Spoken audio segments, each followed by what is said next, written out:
धीर निधि से धीर हो, वीर बने गंभीर, पूर्ण तैर कर पा लिया भव सागर का तीर। अधीर हूँ मुझे धीर दो, सहन करूँ सब पीर, चीर चीर कर चिर लखूं अंतर की तस्वीर। अहिंसा परमो धर्म की। परम पूज्य आचार्य भगवंत गुरुदेव श्री विद्यासागर जी महाराज की। वर्तमान आचार्य परमेष्ठी गुरुदेव श्री समय सागर जी महाराज की जय हो। समस्त मुनि संघ की। बोलिए परम पूज्य 108 मुनि श्री विनम्र सागर जी महाराज की जय। समस्त मुनि संघ की जय। पिछले 8-10 दिनों से लगातार उज्जैन से बिहार चल रहा था। सुबह शाम चलना पड़ता था, इसलिए बाहर की जनता पिछले 10 दिनों से कुछ सुन नहीं पाई। बीच बीच में बोलता तो रहा, लेकिन कुछ व्यवधानों के कारण वह आप तक नहीं पहुंच पाया। 10 दिनों बाद आज पुनः उस धारा को प्रवाहित करने के लिए एक अवसर उपलब्ध हुआ है। बांसवाड़ा है, राजस्थान की धरती है और मुनि सुब्रत नाथ भगवान जी का जिनालय है। आज शनिवार है। मुनि सुब्रत नाथ भगवान जी का विशेष वार आप लोगों की दृष्टि में ये माना जाता है। जब सुबह प्रभु के पास पहुंचा, शांति धारा के पूर्व में एक बहुत अच्छा सुखद वातावरण वहाँ पर अपने आप बन रहा था। प्रभु के साथ जनमानस का जो व्यवहार मैंने देखा, देख करके बड़ी हार्दिक प्रसन्नता हुई। जरा से संकेत पर जनता ने बहुत अच्छी राशियों का दान करके जिन्हें शासन और उज्जवल बना रहे, इसके लिए अच्छा सहयोग किया। जिन्होंने सहयोग किया उनके अंतर्मन को साधुवाद देता हूँ। 24 तीर्थंकर होते हैं और 24 के 24 तीर्थंकरों में अलग अलग तरीके की विचारधाराएं आपकी और हमारी होती हैं। हमारा और आपका जीवन उत्साह से भरा और साथ ही साथ अज्ञान से भी भरा हुआ है। हम में जितना उत्साह है उतना ही हमारे अंदर अज्ञान भी है। अगर हम में जितना उत्साह है उतना ज्ञान भी होता तो शायद हमारी स्थितियां कुछ और होती। लेकिन हमारा उत्साह और हमारा अज्ञान हमको इस संसार में कहीं ना कहीं फंसा करके तो रखता है। गुरुदेव कहते हैं इस बात को, भले हम जैन शासन में जन्म ले लिया हो, हम मंदिर जाते हैं, पूजा करते हैं, प्रभु जी का अभिषेक करते हैं, लेकिन हमारी मोक्ष जाने की भावना तो नहीं है। ये बात बिल्कुल तय मानिएगा। सबके अंदर शांति की, मुक्ति की अभिलाषा पैदा नहीं होती। इस यथार्थ को सबसे पहले अंतर्मन में स्वीकार करिए, क्योंकि मुक्ति की इच्छा रखने वाले लोग कुछ अलग तरीके का जीवन जीते हैं, लेकिन संसार की अगर इच्छा रहती है तो संसार भी बड़ा विचित्र है बंधुओं। मैंने आपसे शुरुआत में कहा कि हमारा अत्यधिक उत्साह और अत्यधिक अज्ञान, इसी से रचा पचा जीवन है। उत्साह भी बहुत है, उतनी ही अज्ञानता भी जीवन में है। बहुत सारे लोग मुक्ति नहीं चाहते, बहुत सारे लोगों को भगवान से मतलब तो है, लेकिन उतना ही मतलब है जितना उनके मतलब के भगवान हैं। क्या है? अपुत्रीन को तू भले पुत्र कीने भगवान, इससे ज़्यादा हमारी कोई इच्छा नहीं। उपवास, एकासन, सामायिक ध्यान, तप, संयम, पैदल विहार, केशलोच, दिगंबरत्व, इससे आप सब बहुत दूर खड़े हैं।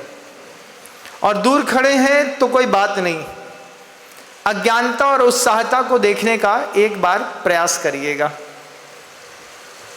उत्साह जबरदस्त है, महाराज को लेकर के, भगवान को लेकर के मंदिर चले आते हैं। अज्ञान जबरदस्त है, समझ नहीं पाते कि मंदिर में आकर के भी करना क्या है।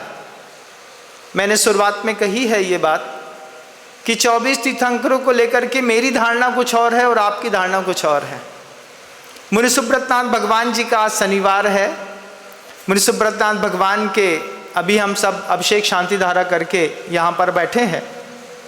कुछ ऐसी चीज़ें और मुनि सुब्रतनाथ भगवान के बारे में जान लेते हैं जिनको जानने से हो सकता है आपका जीवन और सहज हो जाए। पहली बात, हमको आपको आदत है आकुलता वाले सुख के साथ जीवन जीने की। आकुलता वाला भी कोई सुख होता है ना। देखिएगा, आप जब गरम गरम मिर्ची का भजिया खाते हैं तो मिर्ची के भजिए खाते वक्त मुंह में लगती है कि नहीं? आवाज आती है, माथे से पसीना गिरता है। खट्टी इमली की चटनी में भी लाल मिर्ची जबरदस्त होती है। जितनी मिर्ची डालता है उतना ही उसमें वो मीठा भी डालता है, और उसमें थोड़ी से बर्फ़ के टुकड़े भी डाल दे। अच्छी ठंडी इमली की खट्टी मीठी मिर्ची वाली चटनी हो, उसमें मिर्ची के लंबे लंबे बड़े बड़े भजिए हों, लगा करके जब आप खा रहे हो, खाते वक्त माथे से लेकर के पैर तक पसीना पानी गिरता है कि नहीं? गिरता है महाराज। अभी मैं रतलाम से हो करके आ रहा हूँ। रतलाम में मिर्ची का सेव प्रसिद्ध है। कैसा है महाराज? बिल्कुल लाल दिखता है, खाते वक्त इतना टेस्टी लगता है। खाते जाओ खाते जाओ खाते जाओ। खाते के साथ क्या होता है महाराज? खाते भी जाते हैं और बगल में एक ठंडी पानी की बोतल भी रख लेते हैं। ठंडा पानी की बोतल, गरम भजिया, ठंडी इमली की चटनी, आकुलता वाला सुख। आप जीवन जीने के आदी हैं इस चीज़ के, आपको आकुलता वाले सुख में आनंद आता है कि नहीं? बोलो। उसकी जगह पर अगर उबली हुई मूंग की दाल और लौकी दे दी जाए, जिसमें कोई आकुलता नहीं होती, पेट में जाने के बाद अगर पानी ना भी पिलाया जाए तो भी शरीर में पानी की कमी नहीं होती। आपसे कहें कि बिना आकुलता वाले सुख के साथ जीवन जी लो, तो आप बोलेंगे ये बिना आकुलता वाला सुख आपको मुबारक, हमें नहीं चाहिए। हमें कौन सा सुख चाहिए? हमें वो वाला सुख चाहिए जिसमें हम पसीना भी पोंछते रहें और पानी भी पीते रहें और मिर्ची का भजिया भी मसकते रहें। ये वाले सुख में सिर्फ एक इंद्री के सुख, सिर्फ जिह्वा इंद्री पे मत जाइएगा। आपको ऐसी आकुलता वाला सुख आँखों का भी चाहिए। आँखों में भी आकुलता वाला सुख है आपका, एक बार जो चीज़ देख ली फिर उसको देखने की आकुलता कितनी होती है। 14, 15, 16 साल की उम्र में कभी गुजरे हो तो तय करिएगा कि नेत्र इंद्रिय के विषय में जब आपके लिए कोई विपरीत लिंगी आपकी नेत्र इंद्रिय का विषय बन जाता था फिर कितनी आकुलता होती थी। स्कूल टाइम में, कॉलेज टाइम पे या फिर मोहल्ले में सुबह देखना, शाम देखना, आकुलता वाला सुख, उसके चक्कर में गाली खाना, लाते खाने, घूंसे पड़ने, लेकिन तमाशा तो घुस के देखेंगे जरूर। आपका एक लंबा समय गुजरा है आकुलता वाला सुख नेत्र इंद्री का अपने गुजारते समय, और ऐसा नहीं कि सिर्फ पुरुष का गुजरा है, स्त्रियां भी कमज़ोर नहीं होती। उनको एक बार समझ में आ जाए कि किसी को हमारे कारण आकुलता हो रही है, फिर उसको वो उतनी ही आकुलता पैदा करती हैं जितनी तुम और सहते रहो। ये भी है, गर्मी के दिनों में ठंडा पानी पीना ये भी एक आकुलता वाला सुख है। गर्म पानी तेज पी लेंगे तो दिन भर प्यास नहीं लगेगी, लेकिन महाराज गर्मी में गर्म पानी ना हो पाएगा। कैसा? फ्रिज का बर्फ उठा के मुंह में डाल लो तुम तो, और यहीं गले में घुल करके नीचे पहुंच जाए, और पेट में पहुंचने के बाद 15 मिनट बाद फिर प्यास, फिर प्यास, फिर प्यास। कभी चेक किया है दिन भर में कितनी बार पानी पीते हो? चेक किया है कभी? करके देखिएगा। सुबह 6 बजे सो करके उठते होगे, तब से शुरू होते होगे रात में 12 बजे तक, और सोते सोते अगर आधे घंटे को पंखा लाइट गोल हो जाए तो फिर 1 लीटर और अंदर, उसके बाद रात और दिन गुजरती है। ऐसे कितने आकुलता वाले सुख हैं आपके जीवन में, जिसके बीच आप जीवन जीने के इतने अभ्यस्त हैं। इन्हीं आकुलता वाले सुख को आप सुख समझते हैं। भगवान का कितना ऊंचा दृष्टिकोण रहा होगा। उन्होंने हर सुख के पीछे की आकुलता और निराकुलता को परखा। हमारे जीवन में उत्साह जबरदस्त है, उत्साह के साथ अज्ञान भी जबरदस्त है। अज्ञान जबरदस्त है तब एक 16 साल, 17 साल, 18 साल का लड़का अपनी पढ़ाई छोड़ करके लड़की के पीछे, बेटी के पीछे घूम करके अपनी मार्कशीट लगातार गिराता रहता है। 10th क्लास में, 11th में और 12th क्लास में कोई बच्चा फेल हुआ, इसके पीछे ये कारण बिल्कुल भी नहीं था कि उसके ज्ञान का क्षयोपशम कम है। इसका मतलब है कि उसके ज्ञान की धारा कहीं और बह रही है। नहीं तो इतने कठिन सब्जेक्ट होते नहीं 10th में, ना 11th में, ना 12th में। लेकिन जब टाइम एक्सपेंड करने के लिए हमारे पास सब्स्टिट्यूट बहुत रहता है, हमारे पास रील्स रहती हैं, फेसबुक रहता है, इंस्टाग्राम रहता है। 10th, 11th क्लास के, 12th क्लास के बच्चे जब सेल्फ कॉन्शियस हो जाते हैं, खुद का चेहरा संवारने में लग जाते हैं, जब अपने ड्रेसिंग सेंस में चले जाते हैं, तो एक्चुअल मैटर से हट करके हर एक मैटर पर आपके 2 मार्क्स कम होते चले जाते हैं। चेहरा संवारने में लग गया 10th क्लास का बच्चा, 2 नंबर कम हो गए। 100/100 मिलता, अब 98 मिल रहा है। किसी बेटी के पीछे पड़ गया तो 2 और कम हो गए, 4 कम हो गए। अच्छे खाने के पीछे पड़ गया तो 2 कम हो गए। उसके बाद रील्स के पीछे पड़ा तो 2 कम हो गए। रात में नेटफ्लिक्स चलाता है तो 2 कम हो गए। उसके बाद लड़का जो है बाहर रील्स अपलोड करने की एक और आदत है, घूमने का आदी हो गया तो 2 कम हो गए। बाइक चलाने की, घूमने की आदत पड़ गई तो 2 कम हो गए। महाराज कितने कम हो गए? आप गिनिए। नंबर तो आपके कम हो रहे हैं, मैं क्यों गिनूं? मेरा काम तो बताने का है, बताना अपना काम है। मेरा काम लैंप पोस्ट के जैसा है, प्रकाश स्तंभ, दीप स्तंभ कहते हैं। मरकरी लाइट जलती रहती है ना रोड में, यात्रियों के आवागमन में सुविधा प्रदान करती है। अगर आप 10th क्लास में हैं, 11th में हैं, 12th में हैं, या फिर आप अपने बिजनेस सेक्टर पे हैं और अगर आप इस तरीके से अपने दिमाग को डाइवर्ट करते हैं, उत्साह तो ज़बरदस्त है लेकिन गलत चीज़ के प्रति। हमेशा पिताजी एक बात कहते थे, बेटा 4 साल पढ़ लो, 40 साल बहुत अच्छे निकलेंगे। हमने पापा की बात नहीं मानी, हमने 4 साल अच्छी जिंदगी के चक्कर में पड़े रहे, अब 40 साल हमको पढ़ना पड़ेगा। अभी भी हालत है मेरी, पहले पढ़ता हूँ, फिर लिखता हूँ, फिर बाद में पढ़ा लिखा दिखता हूँ। ये स्थिति है।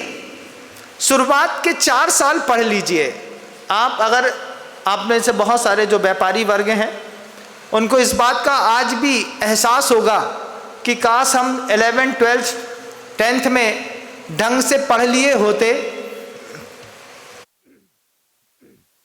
पापा की डांट मार सुन ली होती और ढंग से मेहनत करी होती तो आज बिजनेसमैन नहीं होते, कलेक्टर होते।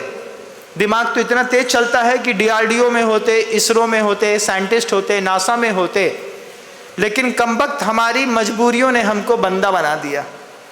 10th 11th क्लास में किसी और चीज़ पर अगर आपका अट्रैक्शन चला गया है, निश्चित रूप से आप अपने विज्ञान में फेल हो गए।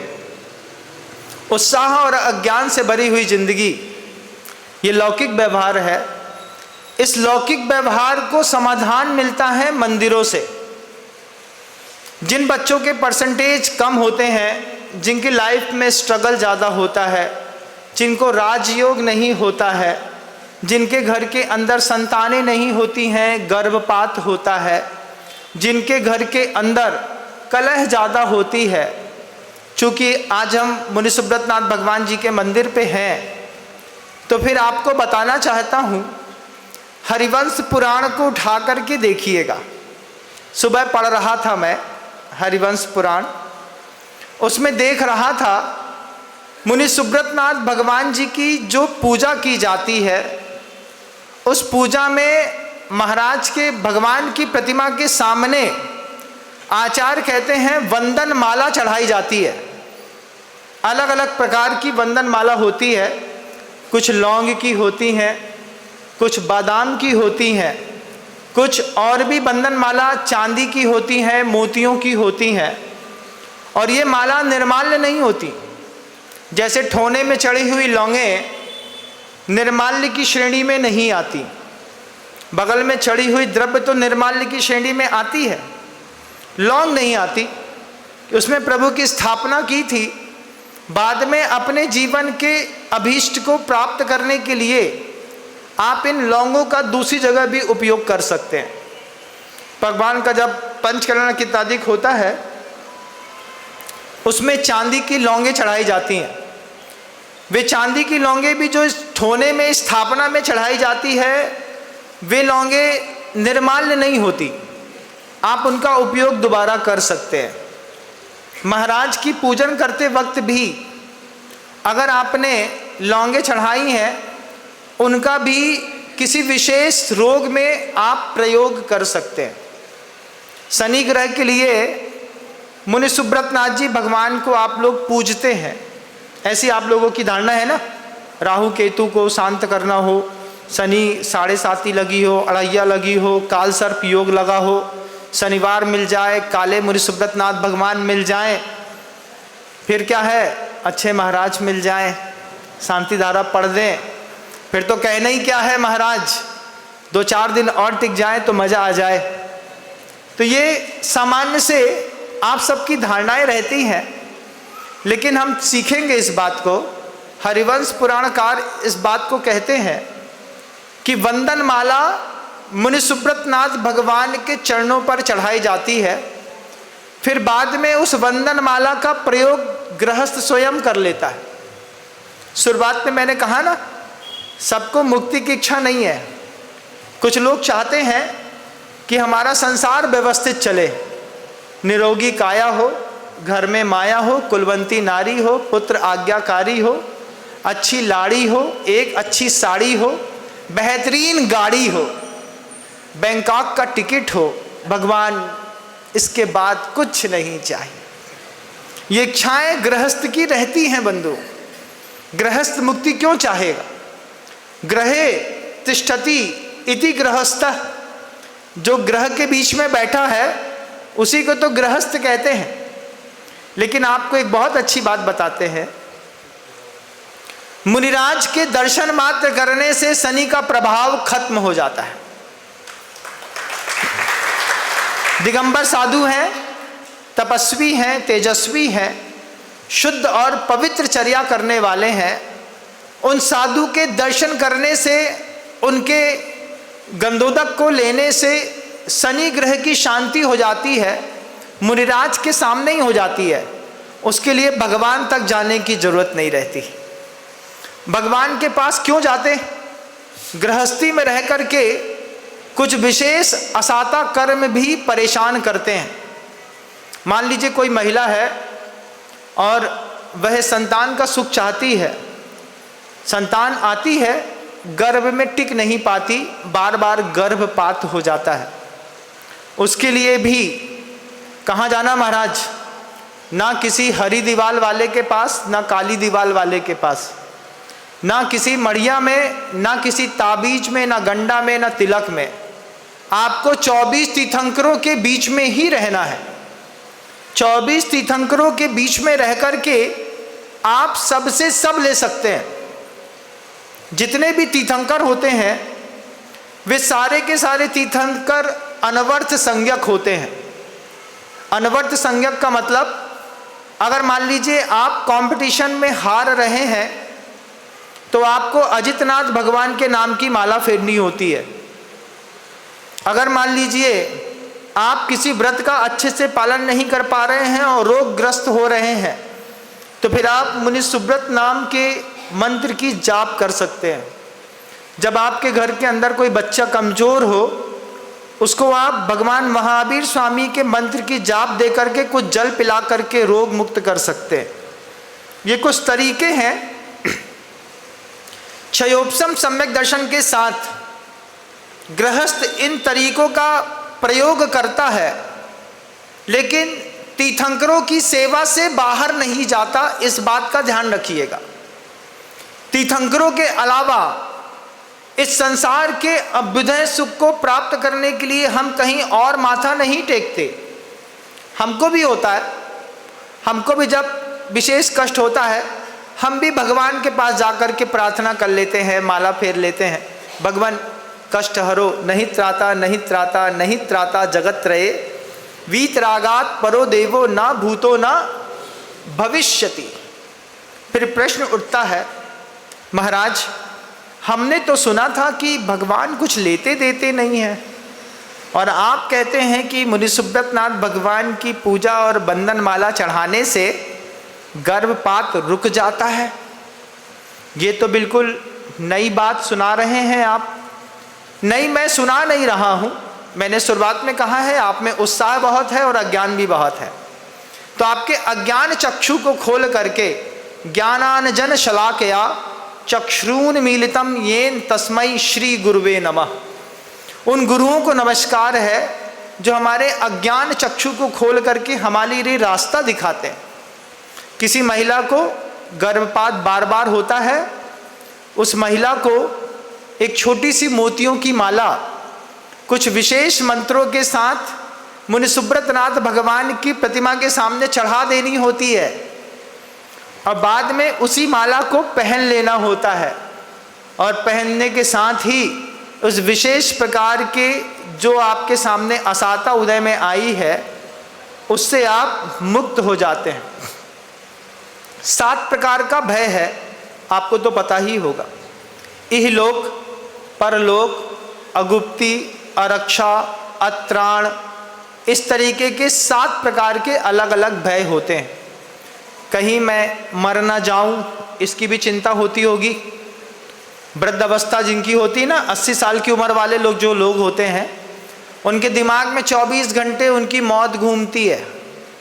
जैसे आकाश में चील घूमता है ऐसे ही अब मरे कि तब मरे। क्यों? एक हमारे यहाँ कक्का थे, जबरदस्त कक्का, नाम कुछ और है लेकिन बोलूँगा नहीं तो लोग पकड़ लेते हैं। तो वो कक्का जो थे, उनके जितना फ्रेंड सर्किल था, एक एक करके सब मर गए। अब वो अकेले बचे तो हमारे पास आकर के रोज पूछते थे, काय भैया हमारी कौन तारीख है। हमने कही कक्का हमको तो नहीं पता। तो बोलत थे बड़े उसे, जितने चुट्टा थे सब मर गए, हम ही भर बचे हैं।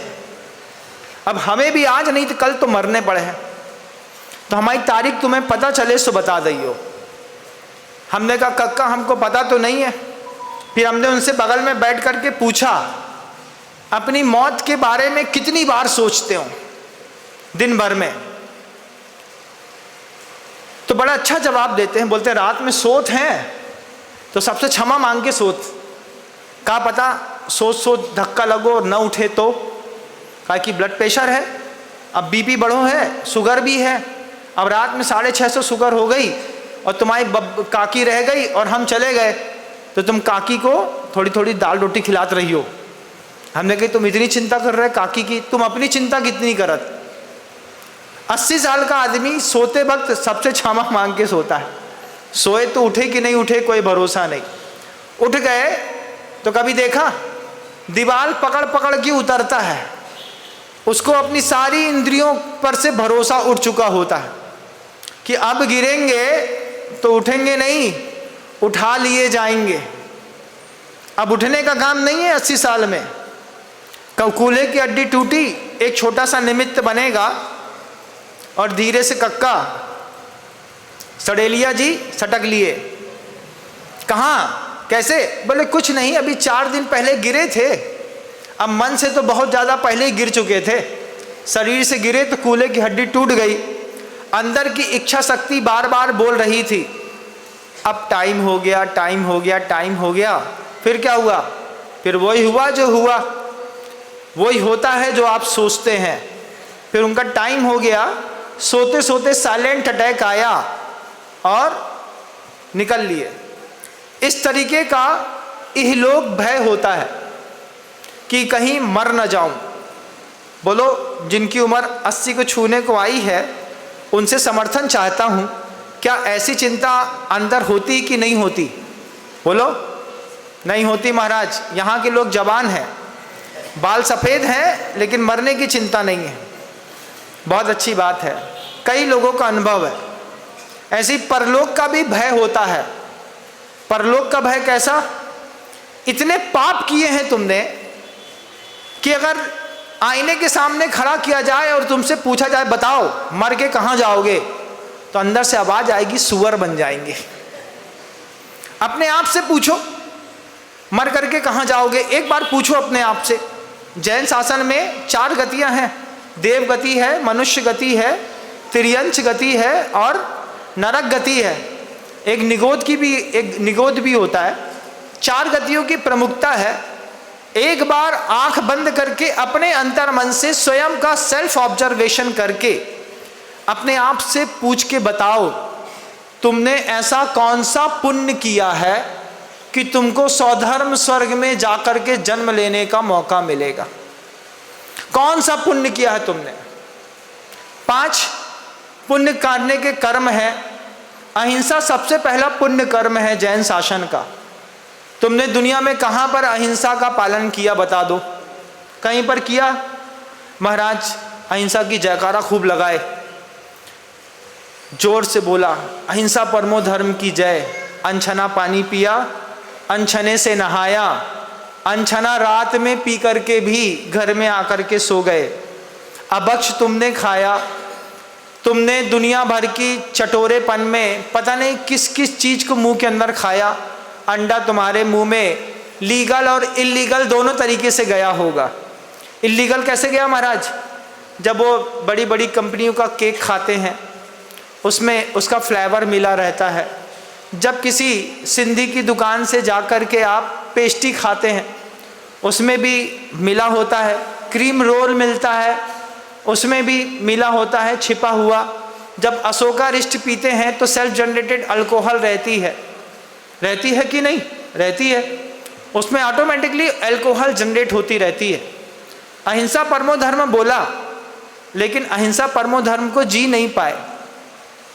15 दिन का नियम लेके देखिएगा, छने पानी के साथ जीना, जिंदगी जीने का, सिर्फ 15 दिन का नियम लेके देखो कि छने पानी का प्रयोग करेंगे 15 दिन के लिए।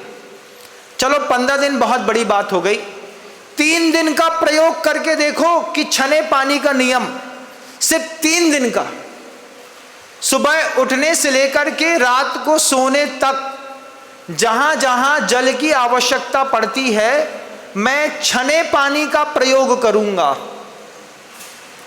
टॉयलेट में जाएंगे छने पानी के साथ, जंगल जाएंगे बहाने में भी छना पानी चाहिए।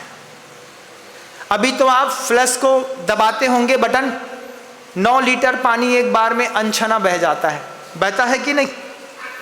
3 दिन का नियम लेके देखो बंधुओं, सिर्फ 3 दिन का, समझ में आएगा साधना क्या चीज होती है, अहिंसा क्या चीज होती है। और अभी तो सिर्फ पानी की बात कर रहा हूं, इसके अलावा कई और भी चीजें हैं जिसमें आपको अहिंसामय जीवन शैली जीने के लिए आगम ग्रंथ प्रेरणा देते हैं। जीवन चूंकि अज्ञान से भरा हुआ है, इसलिए अपने आप को धर्मात्मा खुद समझ लेना ये स्वभ्रम है, अपने साथ की गई भूल है। आप मुझे बताइए जीवन में ऐसा क्या अच्छा किया कि मर करके सौधर्मेंद्र की सभा में महर्दिक जाति का देव बनोगे? महर्दिक जाति का देव बन गए बेसुअर जिन्होंने आवास दान दिया, वो सियार जिसने शाम के पानी का त्याग कर दिया, वो भील जिसने कौवे का मांस छोड़ दिया, वो अनंतमती जिसने अपने देशावकाशिक व्रत ले लिया। आप उस मेढक को देखिएगा, वो महर्दिक जाति का देव बन गया जिसने प्रभु की भक्ति में प्रेरित होकर के भेकह प्रमोद मत्ता झूम करके चला, राजा शेणिक के हाथी के पैर के नीचे आया। शेणिक भगवान वर्धमान स्वामी के समोषण में पहुंचते उससे पहले वो पहुंच गया। आपने ऐसा क्या किया? मंदिर के अंदर अगर आपने परस्त्री गमन ना किया हो तो बताइएगा। महाराज नहीं किया, शरीर से नहीं नेत्रों से तो किया होगा। मंदिर के अंदर भी तो पाप हुए होंगे ना। अपनी अंतरात्मा से पूछना क्या क्या कितनी कितनी कहाँ पे कैसी कैसी बड़ी बड़ी गलतियाँ करी हैं। अंतर्मन बोलेगा तुम देव तो नहीं बनने वाले। क्या बनेंगे महाराज? लोरने की आदत है, या तो भैंसिया बनेंगे या सुअर। कुत्ता बन सकते हैं, कई लोगों को कुत्ते पालने का शौक होता है महाराज। हिस्की, लैब्राडोर, ये बागड़ में तो नहीं है ना ऐसा कोई कुत्ते पालने का शौकीन। अभी हम इंदौर में गए थे, इंदौर में गैया का गोबर दुर्लभ हो गया रोड में। क्या मिलता था महाराज? गैया का कुछ नहीं दिखा। बाकी आप समझदार हैं। हर घर के बाहर लाल कलर की पानी की बोतल टंगी रहती थी। कुत्ते उसको देख करके बिचक जाते हैं, आगे बढ़ जाते हैं। कुत्ते पालने वाले की संख्याएं बढ़ गई, उसी के प्रति लालन पालन के केयर सेंटर बढ़ गए। आश्चर्य मानेंगे 50,000 करोड़ रुपए का डॉग क्लिनिक की आज की मार्केट में मार्केट कैप की वैलिडिटी बन गई है, वैल्यूएशन हो गया है कि कुत्ते संभालने के जो केंद्र खुल रहे हैं, क्लिनिक खुल रहे हैं, उसकी आज की डेट में 50,000 करोड़ रुपए भारत के अंदर लोग खर्चा कर रहे हैं। अगले 3 साल में 4 लाख करोड़ होने जा रहा है। उसमें अगर आप भी शामिल हैं तो सोचिएगा, नहीं है तो आपको साधुवाद देता हूँ। लेकिन अपने अंतर मन से पूछिए कि ऐसा कौन सा काम किया है कि देव बनेंगे? नहीं बन पाएंगे। ये महाराज के प्रवचन सुनने वाले अलग होते हैं, सुन करके गुण लेने वाले अलग होते हैं। मेरा काम आपके दिमाग में नॉलेज डालना नहीं है।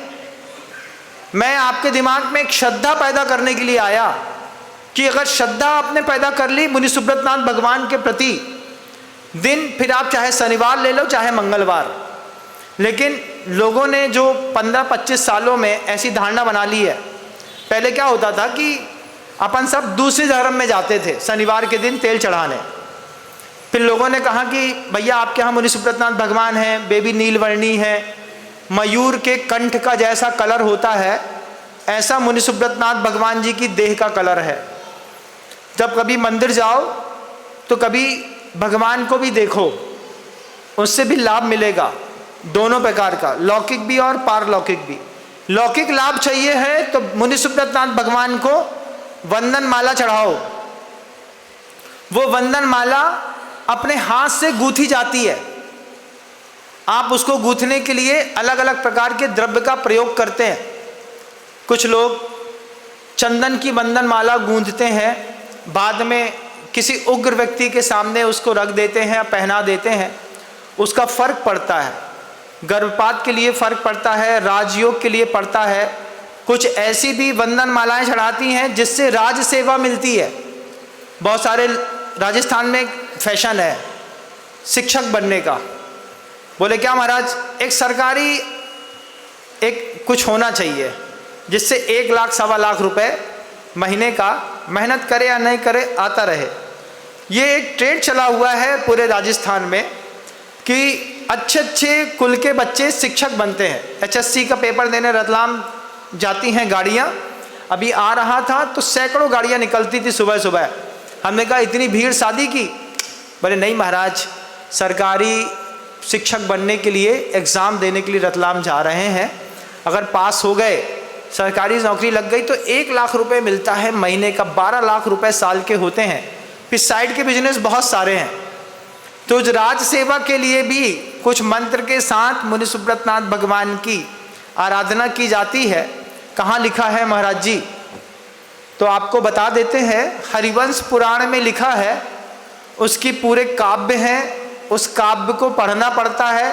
राज सेवा का अलग है, गर्भपात का अलग है, सौंदर्य का अलग है, प्रशंसा का अलग है, यशो कीर्ति का अलग है। यही सब चाहिए ना जिंदगी जीने के लिए। और क्या चाहिए? और क्या चाहिए? अच्छा कोई मान सम्मान मिलता हो, अच्छी नौकरी मिल जाए, निरोगी काया मिल जाए।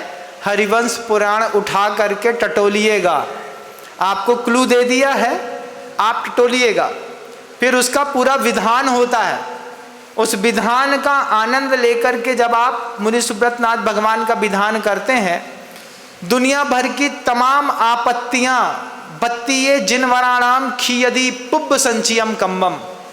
आचार्य परमेष्ठी वट्टकेर स्वामी कहते हैं इस बात को। सही तरीके से सही साधु के साथ मिलकर के अगर आपने जिनेंद्र भगवान की तीर्थंकरों की भक्ति करी है तो भत्तीये जिनवराणाम खीयदी पुब्ब संचियम कम्बम। पूर्व में जो संचित कर्म है उस कर्म को नष्ट करके आपकी जिंदगी जीने के रास्ते को सरल करती है भक्ति, सेवा, शुश्रूषा। इसको आगम शब्दों में उत्सव क्रिया कहते हैं। क्या कहते हैं? मंदिर की पूजा को क्या कहते हैं? उत्सव क्रिया। प्रत्येक गृहस्थ का कर्तव्य होता है उसको मंदिर जाकर के भगवान की उत्सव क्रिया करने का। लेकिन हम अज्ञान वाले हैं ना, उत्साह भी बहुत है और अज्ञान भी बहुत है। अब पापा ने कहा देखो तुमको मंदिर जाना है, हाँ मंदिर जाता हूँ, लेकिन भगवान की पूजा कैसे करनी, अभिषेक कैसे करना, शांति धारा कैसे करनी, कैसे साधु के सामने खड़ा होना, कैसे भगवान को नमोस्तु करना, कैसे प्रभु की परिक्रमा करनी, कैसे अर्घ चढ़ाने की विधि, अर्घ कैसा होना चाहिए, इन सब चीज़ों में जो हमारा अज्ञान है वो अज्ञान हमें संसार में लगातार रोक करके रखा है। इस अज्ञान को भी एक बार में, एक दिन में तो मैं ख़त्म नहीं कर पाऊँगा। आज हमने आपको एक शुरुआत में छोटा सा दिया जलाया है। मुनि सुब्रतनाथ भगवान जी का चूँकि शनिवार है और बहुत दिनों बाद मैं कैमरे के सामने रूबरू हो रहा हूँ। जनता बहुत दिनों से सुनना चाह रही थी, कुछ नहीं सुन पा रही थी, उसको भी आज मौका मिलेगा। कल हम संवाद करेंगे प्रभु की पूजा भक्ति कैसे करी जाती है जिससे इस संसार में रहते हुए अभ्युदय सुख की प्राप्ति होती है। अपना कीमती समय व्यवस्थित लेकर के आइएगा। सुबह शांति धारा एक बार कल पुनः होगी। आप में से जिसको लगता है कि आपको शांति धारा अपने परिवार की ओर से, अपनी ओर से करनी है, निश्चित समय पर आप पधारेंगे, आपको धर्म लाभ मिलेगा। आप मुक्ति नहीं चाहते हैं, ये बात मैं भी जानता हूँ। लेकिन अगर आप अभ्युदय सुख भी चाहते हैं तो उसको कम से कम मेहनत पर अच्छी भक्ति और श्रद्धा के साथ किस तरीके से प्राप्त किया जाता है, आपको उपस्थित होना होगा। मैं आपको रास्ता दिखाने की कोशिश करूंगा। शब्दों को विराम देता हूं। गुरुदेव श्री विद्यासागर जी महाराज की।